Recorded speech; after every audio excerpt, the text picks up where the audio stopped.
Assalamu alaikum, barka da zuwa wannan tasha mai albarka ta Gimbiya Arewa 24. Don wannan shine shigowanka na farko, ka daure ka danna mana subscribe, sannan ka danna mana like da bidiyon ya burge ka. Jama'a assalamu alaikum. Sunana DSP Abdullahi Haruna Kiyawa, jami'in hulɗa da jama'a na rundunar sandan jihar Kano.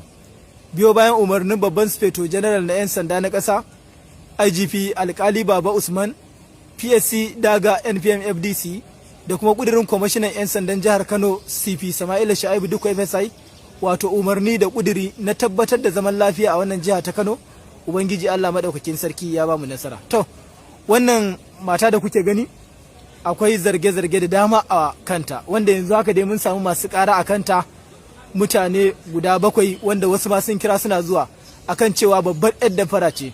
In ta sayi kayan mutum sai ta kwashi kayan sai ta yi maka alert pack, sannan kuma ta kwashi kayan ta tafi, wanda da korafin yayyawa kwamishinan 'yan sanda ya tada dakarun 'yan sanda a karkashin jagorancin DPO na Nasarawa SP Daniel Ama, tare da bashi umarnin lalle duk inda take a kamo ta, wanda ubangiji Allah ya bamu nasara muka kamo ta. Bayan an kamo ta tuni dai an samu masu korafin gasu, wanda wasu a shaguna, wasu mu a wuraren da suke kasuwancin su ta sai kayayyakin su gaba daya ko ta yi musu ko kuma ta nuna musu irin wannan fake alert, sannan ta tafi da kayayyakin su. To, an ce dai waka bakin mai ita ta fi daɗi, ga ta nan za ku ji daga bakin ta. Ki mun magana da ƙarfi. Me sunanki? Sunanki? Fatima wa? Shekarunki nawa? 27. To ai da ƙarfi zaki magana ko? 27. To, ga zarge-zarge akan ki da dama, kuma ga mutane masu ƙara akan cewa kin yi siyayya, kin nuna musu alert, kin musu transfer. Me gaskiyar wannan magana, shin kina yi ko ba kya yi? Wallahi ni ba na yin alat, kuma wasu daga cikin na san su ciniki ne muka in ce zan sa maka kuɗi, in Allah bai hore min na saka ba sai suka juya abin suka ce fake alat. Kuma to ai ga su ba mutum ɗaya ba, wajen anan mutum nawa ne a cikin shidan nan kika san cewa kin musu haka? Dukan su. To ke tsaya, to yi mana bayanin ke wace dabara kike ko? Wani lokaci nakan ce bari yi maka transfer, idan ya bani sunan ka zan ce to na tura maka shi kenan, wanda Allah ya bani iko na maida mai nakan maida musu kuɗin su, kamar yadda su ma nake da kudirin yanzu zan ba su abin da ke hannu su min lamanin zuwa in ba su. Ai tsaya mana, ai duk baki mayar musu da kuɗin ba, sai da kika zo hannu sannan kike tunanin wai zaki mayar musu da kuɗin. Kuma yanzu gashi dai a takaice fa daga kama ki ga mutane 7 an samu, 6 suna nan, 1 yana hanya, kuma an ce wasu ma suna nan tahowa. To ke wani abin da yake yi daidai ne? A'a, insha Allah shine. Kamar wani irin kaya da wani irin kaya kike zuwa ki musu alat din, ki nuna musu? Irin kayan da nake saida su ne hudata ni dama, nakan saida atamfa, less da shadda, su ne dama abin da nake saida ko da. To kida karba kamar na nawa da na nawa, duk da dai duk gasu kuma za su bari na nawa kika? 40, 50. To kin yi makaranta ne? Na yi makaranta. Wanne kwali kike da shi? BSc. Ame? Computer science. Computer science? Amma ke baki tunanin ki amfani da basira ki ta hanya mai kyau ba kike wannan abu? Kaddara ce ta same ni. Na? Ina fatan ta zo man ƙarshe. To tsaya, wai idan kika karbi kuɗin nan ma me kike da su? Yawanci ko su ma lokacin da suke ce na karɓi kayan sa, a lokacin da ne aure na aure mai gidana ne, ya zamto kullum sai ni nake rike mu, ni zan sai mana zan sai mai karak, yana shan karak. Zai yana shan karak, officer ne tun da ya samu posting ya tafi Port Harcourt. Ya zo tun ina da jari na kulle shago na zo ba ni da komai, kuɗi na suka ƙare, kaya na suka ƙare. Sai kai ga sai na je na karɓi kayan mutane bashi, na zo ban iya karɓar bashin ma, sai dai in je haka in maka dabara in karɓa abinka in tafi, Allah ya raba ni da shi yanzu. To shine yanzu da bana tare da shi, da na da Kano da zama, sai mutane suka zo suke. To ke yanzu tsaya da Allah, wani abin da kike yi daidai ne? Insha Allah na dena. A daidai ne? A'a. To me jan hankalinki ga matasa ko in ce mata irin ku da su kuke wannan harkar ta damfara?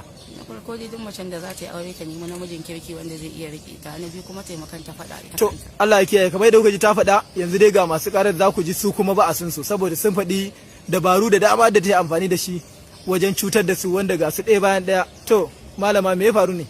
A ni shop ɗina ta je ta ɗauki kaya, ta nuna fake alert, ta kira waya ta ce in ba a gani ba tana sauri ana jiranta, in ba a gani ba a kira ta a waya. To tun da ta fita ba ta ƙara ɗaukar wayar mu ba, sai zagi iyaye da cin mutunci da tiritinin ma da ta ringa yi na cewa idan ma ba mu kyale ta ba shagon mu ma mun daina samun kwanciya. Kayan nawa ta karba? Kayan 60 ne da biyar. To yanzu ya kika ji da ke ga ta zo hannu? A ni farin ciki ne da aka kama ta, saboda neman ta nake, zan bi hakkina akan tiritinin dina ma da take yi.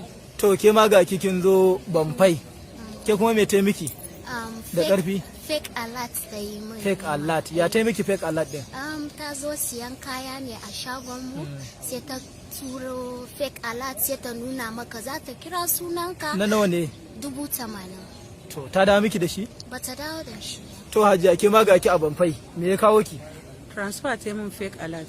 Na nawa ne? 90,000. Me ta siya? Lace ta siya guda 3 da jaka guda 1. To tun daga lokacin kin ƙara ganin ta? Ban ƙara ganin ta ba sai da aka kamo ta. To yanzu ya zaki ce da 'yan sanda da suka kamo ta suka yi Sai wannan dai in aikin? ce na gode ba abin da zan ce sai godiya. To Hajiya ke ma ga ki.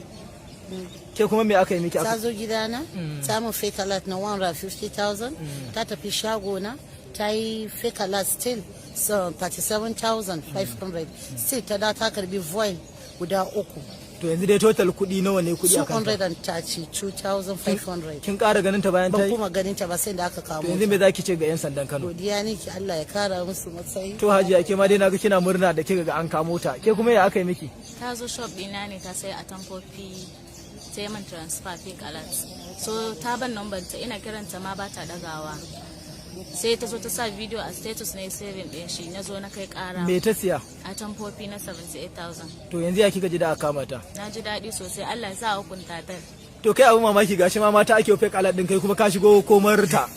Kuma ga ka haddage mu amma kai ya haka to me ya faru? Wallahi to dai ni da daddare ina shago Ba ma ji kai faɗa da ƙarfi ka kai daddare kaɗai ina ne. shago har na rufe sai ta zo ta same ni ta ce tana son a tamfofi sai na bude mata shago da na je sai ta zaba tamfofi guda 4 sai ta dauka sai ta ce transfer za ta yi sai na ce to ba damuwa muna karɓar transfer sai ta mun sai ta siyi a tamfofin guda 4 gaba ɗaya abin da ya kama kuɗin 57,000 sai ta mun transfer muka jira ba mu ga alert ba sai ta ce ita dai ta tura sai na ce to in an dauka To anya tsaya ma kai tukunna nawa ne kayan nawa ta siya gaba daya? kayan 57,000 Anya ma ba riba ta ƙara ma da yawa kaga a kawai kai da Allah ba A'a, ustazu. ba riba ta kara min ba haka kuɗin sai To alhamdulillah nawa ne kudin naka? 57,000. To alhamdulillah kamar yadda kuka ga yanzu fa mutane da yawa sun samu labari wanda mun ji an ce suna kan hanyar Banfai. To ita dai tana hannunmu kuma ga ta dai kwamishinan 'yan sanda ya ba da umarni da zara an kammala bincike iya waɗanda muka tattara da hakkinsu za mu gurfanar da ita a gaban kotu domin a musu hukunci. Saboda haka al'umma sai ana kula sosai da irin waɗannan macuta wanda suke zaluntar mutane. Haka kawai ka tara ɗan jarinka ka zo su yi siyayya wai su ce ga ala su nuna maka a waya. Wannan ba daidai bane, a ƙara kula sosai a ƙara kiyayewa. Ubangiji Allah ya kare mu. Idan wannan shine farkon shigowanka wannan tasha ta Gimbiya Arewa 24, kar ka manta ka danna mana subscribe sannan ka danna alamar ƙararrawa domin samun sababbin shirye-shiryen da zarar mun daura. Mun gode.